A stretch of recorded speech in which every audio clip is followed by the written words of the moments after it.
Lucas 14, nós vamos escorrer o capítulo todo, mas eu quero ler apenas o versículo 33, amém? Apenas o versículo 33. Volto a dizer, as pregações agora vão ser muito em cima do evangelismo, né? E a Bíblia, ela chama muito para isso, ela aponta muito para isso. O id é o evangelizar, né? O id é levar as pessoas a conhecer, né, a essa verdade, ao nosso Senhor Jesus Cristo, ao reino de Deus. Então, nós temos que, né, estar preparados e sendo realmente direcionados pela palavra, né? Porque aí a gente não vai errar. Nós só erramos quando fazemos as coisas do nosso jeito, do jeito que achamos ser certo. Mas quando fazemos direcionada pela palavra, vai que vai dar certo. Amém? Diz assim o versículo 33, Lucas 14, 33. Assim, pois, qualquer de vós que não renunciar a tudo quanto tem, não pode ser meu discípulo. Vamos ler todo mundo junto? Assim, pois, qualquer de vós que não renunciar a tudo quanto tem, não pode ser meu discípulo. Amém? Amém. Então, esse versículo merece uma salva de palmas. Essa palavra merece uma salva de palmas. Amém? Louvado pelo Senhor. Glória a Deus. Então, meus irmãos, aqui está a base de tudo. Quando Deus me chamou para voltar novamente a pregar, né, porque eu fiquei ali por 2 anos congregando numa igreja, sedento para evangelizar, para pregar, para fazer a obra. Mas eu acredito que foi um tempo de preparação, um tempo que Deus quis que eu permanecesse ali, daquela forma, ouvindo, né, desejando, mas não era o momento de fazer a obra. Mas aí até que Ele ardeu o meu coração e me deu a visão, me direcionou para fazer aquela célula no meu lar. E aquela célula veio com o nome Renúncia. Renúncia, né? E esse dia até a Esther foi ministrar na cela de criança lá, ela começou a ministração dela junto a esse versículo aqui, né? Achei muito interessante que ela quis pregar a respeito disso, né? Acredito que Deus vai usar muito a minha filha nesse sentido, eu não tenho dúvida disso, não é eu que falo, as pessoas que revelam, pessoas que até mesmo não conhecem a gente, não conhecem muito ela, já revelou que ela vai ser uma grande, né, mulher ali que ministra a palavra de Deus, que ministra, né, o Evangelho. Então eu creio muito nisso. Então Deus me deu esse nome porque Ele realmente é a base de tudo. A renúncia, ela precisa existir na vida daquele que deseja evangelizar, naquele que deseja fazer a obra de Deus, naquele que deseja se tornar um discípulo. Porque o maior evangelizador que teve foi Jesus Cristo.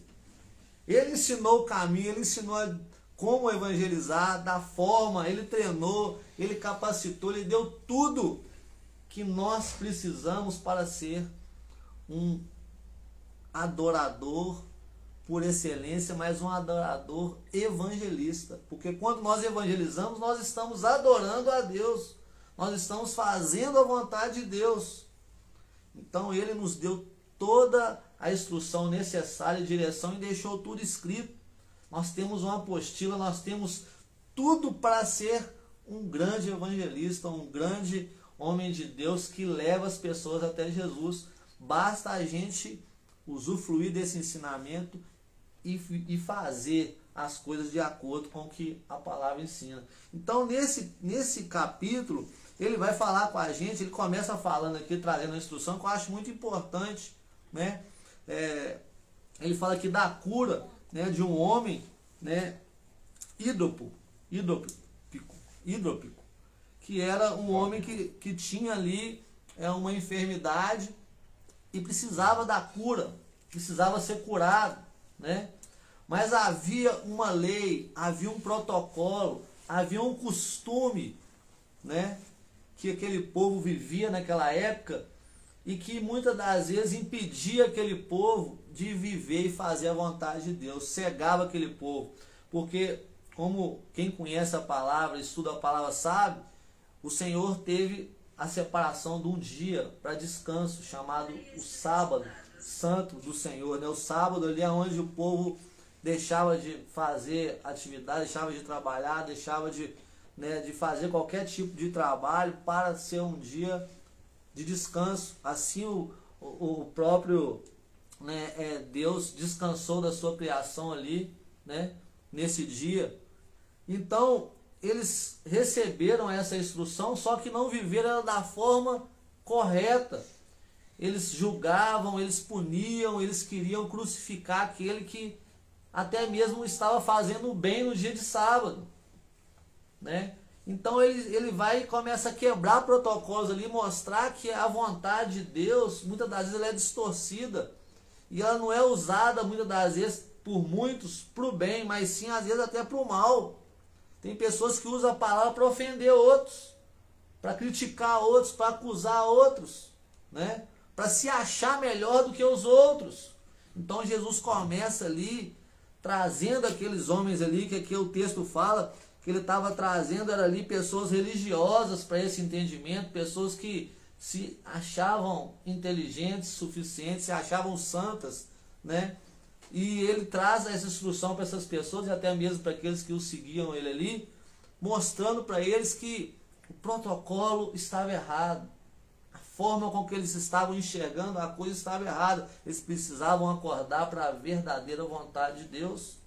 Então ele já começa pegando aqueles homens ali, junto a esse protocolo de sábado, que estavam vivendo essa verdade totalmente distorcida. Então eles ali precisavam entender qual que era realmente o significado desse descanso, o significado da separação desse dia, né? E aí ele fala com aqueles homens ali, é lícito curar no dia de sábado? É lícito a gente fazer essa obra de cura, de libertação, de dar a essa pessoa a liberdade dessa enfermidade no dia de sábado? É lícito? E ele já sabia que aqueles homens estavam cauterizados no seu entendimento e que eles não iam arredar a mão do seu entendimento, né? E aí Jesus cura aquele homem e dá o exemplo para eles que não era a vontade de Deus deixar de fazer o bem naquele dia, deixar de fazer algo que glorificasse o nome do Senhor. Mas na mente deles nem isso era possível. Nada poderia fazer. Inclusive tem judeus hoje que até hoje vivem isso. Eu ouvi falar, né, que eu nunca tive, né, naqueles países ali onde há muitos judeus, mas eu já ouvi falar que até para apertar o botão do elevador eles não apertam. Olha que coisa louca. São coisas pequenas, coisas simples que eles inverteram a situação. E às vezes nós, seres humanos, também invertemos as coisas de Deus, achando que estamos fazendo a coisa certa. Por isso temos que olhar para a palavra. Tem muitos homens em cima do altar invertendo a coisa, fazendo a coisa totalmente diferente do que tem que ser feito. E aí ele traz, né, o texto fala que ele cura esse homem. Primeiro ele pergunta no versículo 3, e Jesus, tomando a palavra, falou aos doutores da lei e aos fariseus, dizendo, é lícito curar no sábado? Eles, porém, calaram-se, e tomando o curou e o despediu. E disse-lhe, qual será de vós que caindo num poço em um dia de sábado, e o jumento ou o boi, e não o tira logo?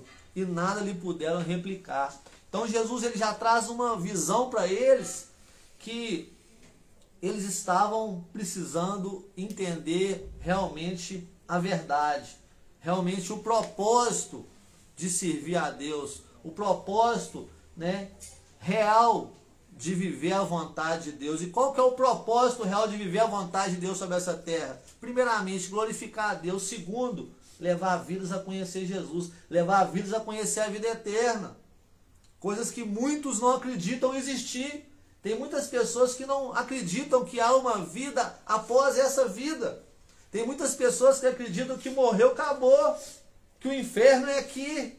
A gente ouve muitas pessoas falar isso, pessoas até que estão dentro da igreja, que não entenderam que existe uma vida eterna. estão cauterizados no seu próprio entendimento. Então Jesus começa a quebrar. E o que ele está falando para mim e para você nessa noite é: se desvazie, como o louvor falou aqui, desvazie do seu entendimento. Começa a dar crédito à direção que vai ser dada nessas mensagens, nessas pregações que vão vir te direcionando para a importância de evangelizar, para a importância de ganhar almas, para a importância de ser uma árvore frutífera.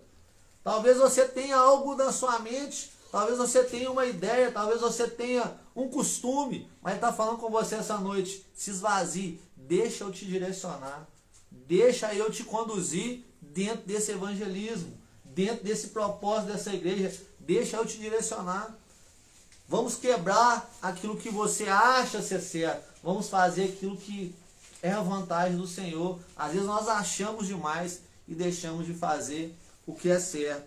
Então aqui o texto vai mostrar que Jesus já começa quebrando protocolos, mostrando que às vezes realmente nós falhamos no nosso modo de pensar e até mesmo no nosso modo de agir.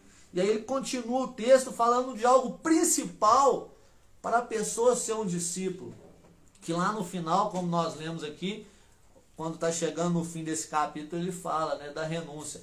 Mas aqui ele fala de algo primordial para que você seja um evangelista, para que você seja um discípulo e para que você não se perca nesse caminho: a humildade. Nunca vamos ter condição de ser um discípulo sem essa virtude, de ser humilde. E muitos não entendem o que é humildade. Muitas pessoas acham que a humildade é ser pobre, acham que a humildade é ser só bonzinho. Tem muitas coisas que a pessoa titula como ser humilde. Mas o texto vai falar o que é ser humilde. Por isso temos que olhar para a palavra, não para o que nós aprendemos com a vida, com a família, com o costume, né, de antepassados nossos. A gente aprende muitas coisas com a vida, com o sofrimento, com as batalhas do dia. A gente aprende muita coisa, só que nem sempre é a verdade. Nem sempre é a direção que Deus quer que nós percorremos ali, quer que nós caminhamos. Então, quando nós olhamos para a palavra, nós vamos entender: não, é essa aqui a direção, é essa aqui a verdade. Eu aprendi, mas não era bem assim não. Eu achei que era assim, mas a palavra está me dizendo algo diferente. Então, quando ele fala e cita a humildade, é porque é o princípio primordial. Como que Jesus veio?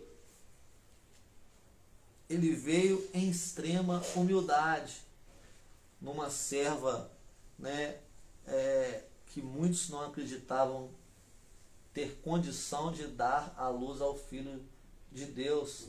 É uma serva simples. Ele podia ter vindo num trono, num berço de ouro, num palácio. Ele vem numa manjedoura, ele vem com sandalinhas, ele vem pregando nas aldeias, ele vem fazendo tudo, quebrando a visão que aquele povo tinha de um rei salvador, de um Messias salvador. Ele vem quebrando protocolos. Isso mostra a importância de não ficarmos presos ao que o mundo pensa, ao que o mundo acha. Não, nós temos que viver o que a palavra diz. A palavra está mostrando para nós: humildade é isso, então humildade é isso. Não é o que eu aprendi com a vida, com o mundo, com a família, com meus avós, não, com a minha mãe, com meu pai, não. A humildade é o que está aqui. E o que está aqui fala o quê? Ele começa citando uma parábola, uma história que fala da importância de se desprender do seu ego, se desprender do seu orgulho, de achar que você pode, que você é melhor, que você tem que sentar no primeiro lugar, que você é diferente, que você é capaz. Nós não somos nada disso. Nós não somos bons. Ele mesmo não se titulou bom.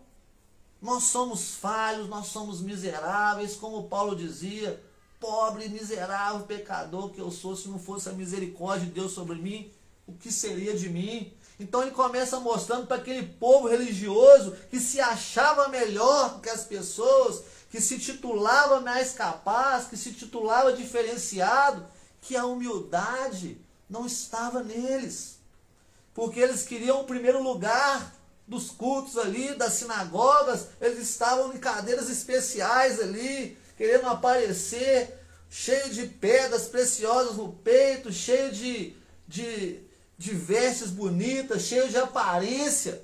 Não era assim que os religiosos viviam naquela época? E ele vem mostrando, não é esse o caminho, não é essa a direção. Vocês não são melhor do que ninguém. Vocês não são melhor do que aquele que está ali, né, totalmente largado, sujo, aquele que está ali abandonado. Né? E Jesus vem quebrando os protocolos. Então ele vem trazendo a importância de ser humilde para ser discípulo e para ser essa árvore frutífera, para ser esse que tem a capacidade de trazer pessoas para o reino. Sem humildade nós não vamos conseguir. Sem humildade você nunca vai ganhar ninguém para Jesus. Eu não vou ganhar ninguém para Jesus. Quando eu sentar aqui, quando eu subir naquele altar, ou seja, eu, o pastor Claudinei, ou qualquer um de vocês, com o ego lá em cima, nós não vamos render nada. Verdade. Nós só vamos dar fruto quando nós entrarmos ali sendo dependente da graça e misericórdia do Senhor. Quando nós subimos naquele altar, quando nós abrimos a nossa boca, entendendo que nós não somos nada, que tudo é Deus que faz, que toda a honra e toda a glória tem que ser dele. Quando nós vivermos assim, nós vamos ser evangelistas de excelência, adoradores de excelência. Mas o que a gente vê hoje aí, muitas das vezes, até no mundo evangélico, são pessoas querendo se destacar, querendo ter medalha no peito e querendo ser realmente a estrela da manhã, querendo ser exaltado. E quando ele começa a perder essa exaltação, ele murcha. Ele só funciona através desse orgulho, através desse ego. E quando ele não tem isso, ele se perde. Ele cai em depressão. Porque na verdade, ele não queria glorificar a Deus, ele queria a glória para ele próprio. Tá cheio disso. Tá cheio de pessoas aí que andam de nariz em pé e se acham realmente melhores. E por isso a igreja tem deixado de dar fruto. Porque não entenderam a importância de fazer a coisa com humildade. Quer fazer e tirar selfie, ficar mostrando para os outros que faz. Uma das coisas que nós proibiu na sopa foi isso, porque eu vi que tinha pessoas que estavam indo ali com esse intuito de mostrar que está fazendo bem, de mostrar que está sendo misericórdia. Não precisamos mostrar nada para ninguém. Aquilo que nós fazemos de oculto, aquilo que nós fazemos com amor, Deus é que mostra, Deus é que expõe, Deus é que nos honra. Não somos nós que vamos nos honrar com uma foto postada no Facebook, no Instagram, ou um título pendurado na parede, eu sou pastor, eu sou missionário. Não! Quanto mais humildade, mais honra nós vamos ter. Então nós vamos às ruas, nós vamos fazer a vontade de Deus, nós vamos buscar esse, mas sempre lembrando da humildade. Nada, se a pessoa for curada através de suas mãos, lembre a glória do Senhor. Você não vale nada, você não é nada, você não é ninguém. Não se sinta melhor porque Deus te usou, porque Deus foi, né, através da sua vida ali glorificado. Não, a glória é dele, nunca nossa. Nunca nossa. Eu fico triste porque muitas das vezes eu vejo que pessoas estão indo para o inferno por culpa da própria igreja, como a própria palavra diz, por vergonha nossa, muitos estão se perdendo. Por quê? Porque a igreja está na direção muitas das vezes errada. Está na direção errada. Mas como eu estava conversando com um rapaz lá na pizzaria ontem, e ele falando, mas Deus está levantando uma geração diferente. Porque nós estamos caminhando para o fim dos tempos. Ele está levantando uma geração que vive direcionada pela palavra e que tem sede de ver vidas libertas e que quer glorificar apenas ao Senhor. Ele está levantando essa geração. Nós vamos fazer parte, essa igreja, a palavra vai fazer parte. Eu creio nisso, mas você precisa entender a importância de se esvaziar e nunca achar que você é alguém, que você pode. Nós não podemos nada se não for a graça de Deus. E o texto continua falando, né? E aí ele vai falar dessa parábola, ele vai falar da humildade, e eu acho interessante quando ele cita, né, no versículo 10 em diante, ele fala assim, mas quando for convidado, vai e assenta-te no derradeiro lugar, ou seja, no último lugar, para que quando vier o que te convidou, te diga, amigo, assenta-te mais para cima. Então terás honra diante de todos que estiverem contigo à mesa. Está vendo quem que vai te honrar? Quem que vai te levar à frente? Quem que vai te exaltar? É o próprio Deus que você está exaltando. Não é você mesmo. E o texto mostra isso. O que eu acabei de falar, o texto está confirmando para você. Não é uma ideia minha, é a direção da palavra. E é nessa direção que nós temos que apegar. Humildade é isso, é reconhecer que nós não somos nada, que nós somos pó, que o melhor que nós fazemos ainda é um trapo de imundícia diante da grandeza do nosso Deus. O melhor que nós podemos fazer ainda é um trapo de imundícia. E quando nós nos colocarmos assim, Ele vai nos glorificar, Ele vai nos honrar, Ele vai nos pôr à frente, Ele vai nos exaltar. Aquele que se humilha, ele é exaltado, mas aquele que se acha, aquele que ensoberbece, ele busca para si ruína. Ele não prospera, ele não dá fruto. E aí ele vai continuar falando: portanto, qualquer que a si mesmo se exaltar será humilhado, e aquele que a si mesmo humilhar será exaltado. E dizia também ao que tinha convidado: quando deres um jantar ou uma ceia, não chames os teus amigos, nem os teus irmãos, nem os teus parentes, nem os teus vizinhos ricos, para que não suceda que também eles te tornem a convidar, e te seja isso recompensado. Mas quando fizeres convite, chama os pobres, os aleijados, os mancos, os cegos, e serás bem-aventurado, por eles não tem, porque eles não têm como te recompensar, mas recompensado será na ressurreição dos justos. Aí ele já está dando um outro exemplo de humildade. Qual que é essa humildade que ele está direcionando? Nós às vezes esperamos a recompensa de quem? Do homem. O ser humano. Eu estava conversando com a dona Nilce agora. A gente, quando ainda não conheceu Jesus, a gente ainda é ser humano. Quando a gente conhece Jesus, nós começamos a ser seres espirituais. Nós começamos a viver no espírito e não mais no humano, na carne, né? Mas quando somos ainda humanos, não só, mas em atitudes, em pensamentos, nós temos essa falha de querer que as pessoas reconheçam o que a gente faz, de querer um reconhecimento, pelo menos um agradecimento daquilo que nós fazemos. E aí está o erro. A humildade está ligada a não buscar reconhecimento em nada que fazemos. Porque o reconhecimento, quem vai dar e quem vai nos honrar é Deus. Aqui o texto está mostrando que nós preocupamos muito em fazer, às vezes, para quem pode nos retornar, para quem pode nos ser grato, ou seja, até mesmo nos retribuir. Mas o Senhor está nos mostrando que nós devemos fazer para aquele que não tem condição nenhuma de nos agradecer. Não tem condição nenhuma de trazer aquilo que o ser humano deseja, que é um reconhecimento. Porque quando somos reconhecidos por algo que fazemos, nos sentimos bem, não podemos ser hipócritas. Quando você faz uma obra boa e alguém te elogia, você se sente bem, é natural. Quando você faz algo bacana e a pessoa te parabeniza, você se sente bem. Então é um desejo humano o reconhecimento das pessoas, mas o Senhor está quebrando isso, falando: quem tem que te reconhecer e te recompensar sou eu. É a vida eterna, não é o homem, porque senão você vai se frustrar, porque o homem é ingrato. O homem não reconhece da forma que deve realmente ser reconhecido. O homem não tem nada para te oferecer. Quando eu falo homem, é o ser humano. Você pode reparar que quando nós esperamos do homem, nós nos frustramos, nós cansamos, nós paramos no meio do caminho, nós deixamos de caminhar. Quando nós esperamos e botamos fé no homem, a nossa confiança é abalada.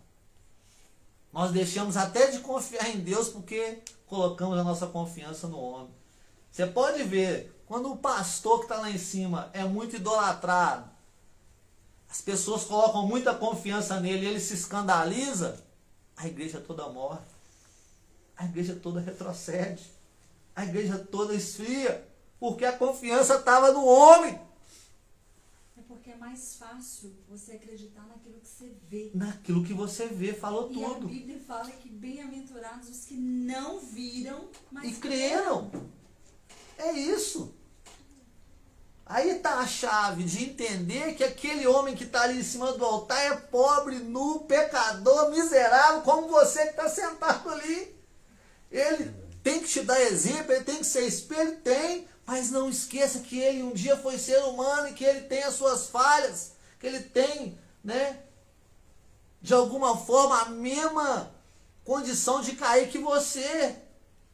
Então você não espere muito dele, mas espere daquele que está usando a boca dele, que está usando a pessoa dele. Espere no Senhor. Porque se você colocar a sua confiança no homem, você vai se frustrar. Você vai cansar. Você vai parar. Então não devemos colocar a nossa confiança em ninguém, mas em Deus. Para evangelizar, precisamos colocar a nossa confiança que é Deus que vai fazer a obra. Que não é a pregação que tem que ser isso, que não é. Às vezes é no simples. Às vezes é no simples que a coisa vai acontecer. Nós fizemos muito plano, né, pastor, para a primeira situação lá do evangelismo da sopa, e foi totalmente, acredito, diferente do que nós planejamos, mas foi um sucesso, porque na simplicidade Deus aquebrantou corações naquele lugar. Deus moveu naquele lugar em que ele tinha que mover. Como eu disse, poderia ser nenhum, já ia valer a pena. Mas nós vemos ali algumas pessoas totalmente aquebrantadas. O rapaz que perdeu o serviço, que voltou para a rua, que ele estava uniformizado, ele saiu de uma forma impactado. Com todo o trabalho, com a adoração, com um alimento muito bem gostoso, com a situação ali, do abraço da igreja, do carinho ali. Ele saiu dali impactado, ele passou por mim, ele fez questão de ir lá, porque eu fui para o canto lá para distribuir uns folhetinhos, ele foi lá onde que eu estava para me agradecer, e com um sorriso assim no rosto, nem parecia que eu estava sofrendo na rua. Teve lá que não queria nem comer, né? A outra mulher lá, a outra mulher lá que não queria comer, que tinha derramado sopa nela lá, a mulher não, o rapaz, toda hora eu confundo. É Daniel, né, o nome dele? Daniel. Mas é menina, né? Não, é homem, é porque é aparência, né, assim, mas talvez seja até um Não, não. Não, na verdade ele é menina, mas Não, é homem, senhor. Mas não, ele parece que é assim, tem uns traços, assim, alguma coisa, mas é homem. O que parece mulher. Aí ele estava ali revoltado. Ele entornou a sopa nele, ele sentou revoltado, xingou o cara que entornou a sopa nele, ficou lá, não queria conversa. Gisele compadeceu, foi lá tentar conversar, acalmar ela, mas ela ficou dura ali, não queria. Mas a adoração. Tampou os ouvidos no início. A adoração, tampou os ouvidos para adoração no começo, mas a adoração foi entrando, foi penetrando. Daqui a pouco eu vi só as lágrimas descendo e a palminha dela, ó. Glória a Deus. Oh, não tem coisa mais bonita do que isso. Então não é nós que fazemos. Não é nós que fazemos, é Deus e é do jeito dele. É na simplicidade, é da forma que às vezes nós não vamos entender, mas ele está fazendo. Então vá para o evangelismo com essa visão. É Deus que vai fazer. É algo que nós não vamos entender. Como vai ser. Nós podemos até traçar uma estratégia, né, pastor? Mas o que vai acontecer é Deus que faz. Para que a gente nunca volte nos glorificando, achando que nós arrebentamos. Não. Não. Nós só fomos ali pequenos instrumentos. Pela graça e misericórdia do Senhor. Amém. Ele que tem que ser exaltado. Ele que tem que ser adorado. E o texto vai continuar falando a respeito de preocupar com aqueles que realmente necessitam. Com a viúva, com o órfão. O que representa a viúva e o órfão na palavra? O desamparado, o humilhado, o rejeitado, o que não tem nada, porque naquela época uma viúva ela era tratada assim. Ninguém queria ajudar, ninguém queria fazer nada. Ela vivia pela graça e a misericórdia mesmo. Ela vivia de ajuda. Ela não conseguia trabalho, ela não conseguia nada, era uma pessoa extremamente abandonada. O órfão a mesma coisa.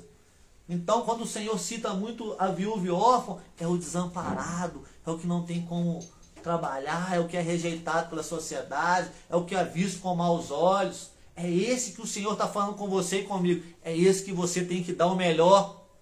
É para esse que você tem que ir cuidar. Não que nós não tenhamos que cuidar dos outros, mas priorizar esses que são realmente rejeitados. Tem gente que fala, cansou de falar no meu ouvido, você é louco de ficar alimentando vagabundo, de ficar alimentando esse povo de rua. O povo só sabe fazer. E tentaram me contaminar de todo jeito. Tentaram me contaminar de todo jeito para que o trabalho não fosse feito. Mas eu não estou ali para fazer o que eu quero, o que eu acho, o que eu penso. Eu estou ali para fazer o que é a vontade de Deus. E a vontade de Deus está falando comigo, com você. Quando você for dar uma festa, leva o manco, leva o aleijado, leva aquele que está ali sofrendo, aquele que não vai te recompensar, aquele que vai ser até ingrato com você. É esse que você tem que fazer o seu melhor. É para esse que você tem que fazer a festa. Amém, meus irmãos? Amém. Estão todos entendendo como as coisas são diferentes do que o mundo mostra, do que o mundo deseja. O mundo não deseja fazer isso aqui nunca. Tem que estar no espírito, tem que ser discípulo, tem que se esvaziar, tem que fazer contrário àquilo que nós aprendemos com a vida, com o mundo, com as coisas que o dia a dia nos ensina. Temos que olhar para a palavra. Essa é a humildade de reconhecer que o mundo erra e erra feio. Por isso está deitado no maligno, por isso que está totalmente perdido,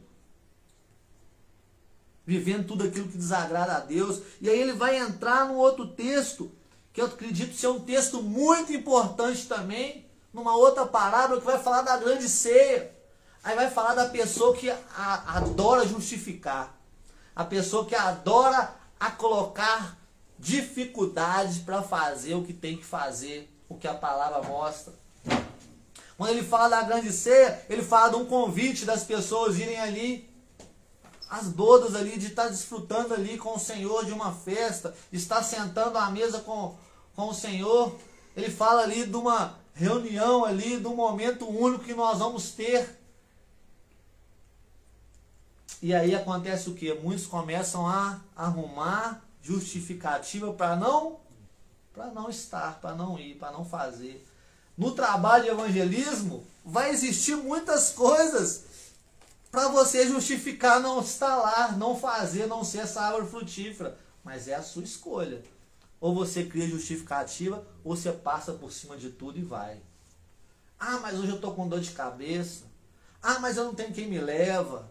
Ah, mas eu não tenho dinheiro. Ah, mas eu estou sentindo mal. Ah, mas eu estou assim. Ah, mas eu tenho que levar minha filha na escola. Ah, mas eu tenho que ir no aniversário. Ah, mas eu tenho que trabalhar. Ah, mas eu tenho que... Ô, irmão, se você não renunciar, você não vai evangelizar ninguém. Se você não renunciar a tudo, você não vai fazer a vontade de Deus. Eu não falo isso para minha honra e para minha glória, não. Mas eu tive que renunciar ao meu melhor dia. Agora mudou para terça-feira, mas o meu melhor dia era o dia de segunda-feira. Quem roda de aplicativo sabe que é um dia muito movimentado no aplicativo. Para mim fazer a obra de Deus, Deus fez com... O sacolão podia me dar doação qualquer outro dia da semana. Por que eles me deram logo na segunda-feira? Tinha propósito para mim entender que se eu não renunciasse o meu melhor, eu não ia fazer aquilo que agrada a Deus. Tinha propósito. O sacolão podia me doar na quarta, podia me doar na sexta. Não, mas eles bateram o pé. A doação é na segunda. Você vai ter que pegar a segunda. Se você quiser pegar a doação, você vai ter que parar o seu serviço, deixar de ganhar, para você vir pegar a doação, que caso contrário você não vai pegar, não. Mas tinha propósito. E o propósito era fazer eu entender que eu tinha que largar o meu melhor para fazer a vontade de Deus. Olhando lá no Antigo Testamento, olhando lá atrás, Abraão teve que dar o melhor dele para Deus reconhecer que ele era realmente temente a ele. Se ele não tivesse subido aquele monte com o seu filho, o Senhor não teria olhado para ele da forma que olhou. Mesmo tendo chamado, mesmo tendo escolhido, mesmo estando cuidando, o Senhor quis que ele provasse o amor dele para com ele, dando o seu melhor, dando o seu sonho, dando a sua vida, que era aquele filho que ele tanto desejava. Então o que você está disposto a dar para ser um evangelista? Será que você não vai passar por cima das suas vontades, das suas fraquezas, dos momentos difíceis, ou até mesmo do seu ganho, da sua prosperidade? Você vai ter que renunciar a alguma coisa, meu irmão. Não vai ser fácil você estar na rua levando a palavra de Deus, não. Você pode ter certeza, você vai ter que perder algo. Você vai ter que, para você ser uma árvore frutífera, você vai ter que perder algo. Não tem como você servir a você e servir a Deus. Ou você serve a Deus ou você serve você. E aí ele fala e mostra bem claro isso, que as pessoas criam justificativa para não fazer o que tem que ser feito. E aí ele fala, eu acho interessantíssimo quando ele fala que, vou ir mais à frente nesse texto, quando ele fala que, versículo 20 em diante. Então versículo 22 em diante, 21 em diante. E voltando aquele servo, anunciou estas coisas ao seu senhor. Anunciou, né, as justificativas, né? Aí falou assim, então, e voltando aquele servo, anunciou a estas coisas ao seu senhor. Então o pai de família, indignado, disse ao seu servo, sai depressa pelas ruas e pelos bairros da cidade, e traz aqui os pobres, os aleijados, os mancos e os cegos. E disse o Senhor, Senhor, feito está como mandaste, e ainda há lugar. E disse o Senhor ao servo, sai pelos caminhos e atalhos, e força-os, presta bem atenção nisso, e força-os a entrar, para que a minha casa se encha. Porque eu vos digo que nenhum daqueles varões que foram convidados provará da minha ceia. Sabe o que ele está falando aqui? Esse que arruma justificativa, a porta vai fechar. Senhor, mas eu ia no culto, eu não faltava o culto. Senhor, mas eu era temente, eu aceitei o Senhor, passei pelas águas. Mas você criou justificativa para ganhar almas. Você não renunciou quando você precisava renunciar. Você queria servir você e a mim ao mesmo tempo. Então o texto está falando que esses não vão desfrutar da ceia. Que esses vão ter uma grande surpresa naquele dia. Vão ser rejeitados. Por quê? Porque um dia eles justificaram para não fazer. E ele fala algo interessante, que é algo de forçar. Tem muita gente que vive justificando não evangelizar, sabe como? Não é por força nem por violência. Realmente. A palavra também fala isso, que a gente não pode forçar ninguém a nada. Mas quando ele fala de força aqui, de forçar, é você se esforçar para ganhar almas. Porque você vai escutar muito não. Você vai escutar muita pessoa te maltratar porque você está fazendo a obra. E se você não tiver essa força, não tiver essa persistência, você vai desistir. Você vai até evangelizar por algum momento, mas depois você vai desistir. Isso não pode ser passageiro na nossa vida, isso tem que ser constante. Isso tem que ser uma prática de vida, não um momento vivido. E para se tornar uma prática de vida, nós vamos encontrar rejeição em cima de rejeição. Por isso nós temos que forçar. Nós não podemos desistir daquela pessoa. Esse forçar é não desistir das pessoas. Imagina se o Senhor tivesse desistido de nós. Quantas vezes você falou não para Jesus? Quantas vezes você fechou o portão para não atender aquele irmão que queria levar uma palavra para você? Quantas vezes? Quantas vezes você falou, deixa eu entrar para dentro que já vim aqueles irmãos ali falar de Deus para mim. Deixa eles tocar a campainha aí, eu não vou atender não. Quantas vezes? Mas o Senhor não desistiu de você nem de mim. E é por isso que hoje nós estamos aqui. Então não podemos desistir daquele que rejeita, daquele que esbraveja, daquele que nos maltrata. Não. Vamos persistir. Vamos nos compadecer. A nossa luta não é contra a carne e nem contra o sangue. Vamos nos compadecer dessas pessoas. Vamos nos colocar no lugar dela que um dia nós estivemos lá. Escravos do pecado. Escravos da nossa vontade, do nosso egoísmo. doentes de espírito, doentes de alma. Mas o Senhor nos curou, nos libertou, tem nos moldado, nos sarado a cada dia. Não é assim? E para finalizar, nós entramos na última parte do texto, quando fala do preço. Nós já discorremos aqui que existe um preço, igreja. Não vai para o evangelismo sem um jejum, sem se preparar na oração, sem ser dependente da graça e misericórdia, sem entender que a sua carne te corrompe, que a sua vontade te impede. E como que você quebra a sua carne? Como que você quebra a sua vontade? É se humilhando, é jejuando, é orando, é buscando ao Senhor nas madrugadas, é buscando ao Senhor de uma forma que você luta contra a sua vontade, contra o seu eu. Você precisa pagar um preço, você precisa renunciar. Vai chegar momentos que a sua esposa, que o seu filho vai falar assim com você, ou o seu marido vai falar assim com você: ah não, aí você também está demais, véio. Tudo seu é obra, tudo seu é igreja, tudo seu é evangelizar, tudo seu é fazer isso para Deus. E nós? E eu? A luta às vezes vai começar dentro da sua casa. Por aqueles que você menos, por aqueles que te incentivar, mas vai tentar te paralisar do evangelismo. Temos que ter tempo para tudo? Correto. A nossa família é prioridade? Correto. Mas não deixe de fazer por causa da sua família. Não deixe de dar fruto por causa dos gostos da sua família. Seja sábio, saiba administrar, mas nunca deixe de fazer. Nunca deixe, porque eu já vi muitas pessoas deixar de ouvir a palavra de ir na igreja ou de evangelizar, porque a esposa não deixou, porque o marido não deixou, porque o filho não deixou.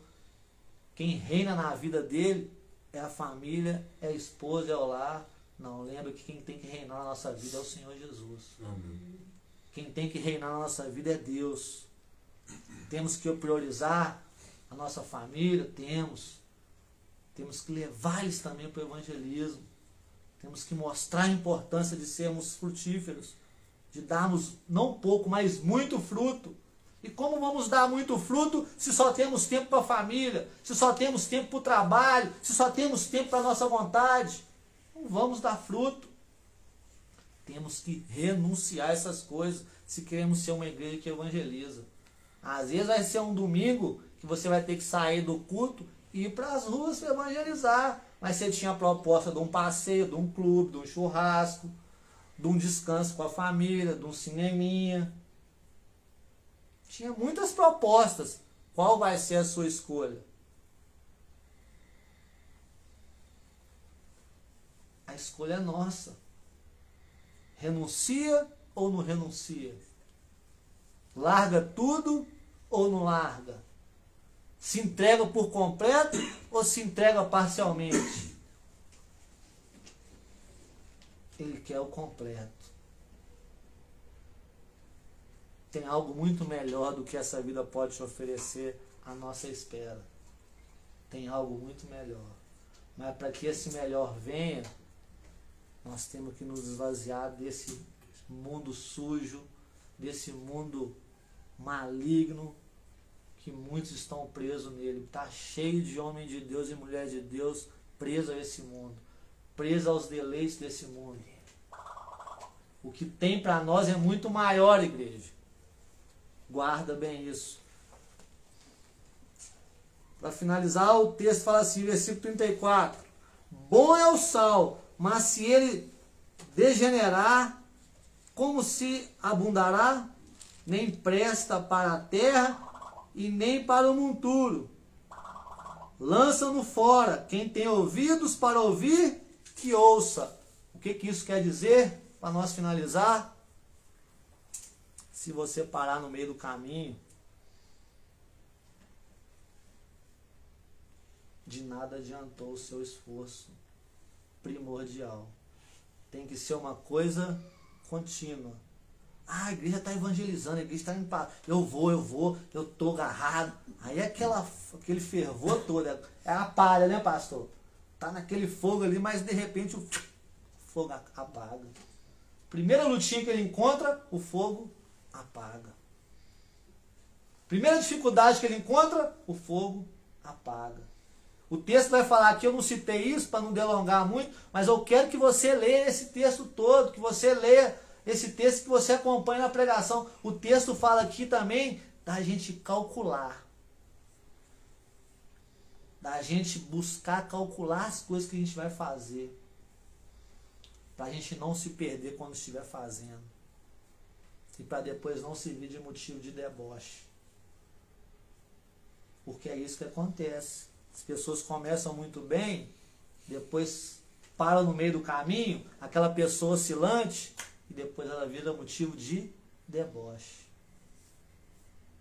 Mas se aquela pessoa contínua, que aos trancos e barrancos, ela vai rompendo, ela vai lutando, ela não encontra lugar de deboche na vida dela, porque ela persevera, e ela persevera até o fim.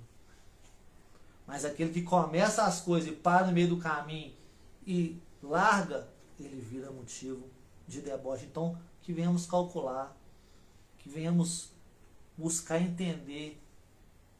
E como que nós calculamos? Quando olhamos para a palavra e olhamos a gravidade e a importância do evangelismo, do que precisamos fazer.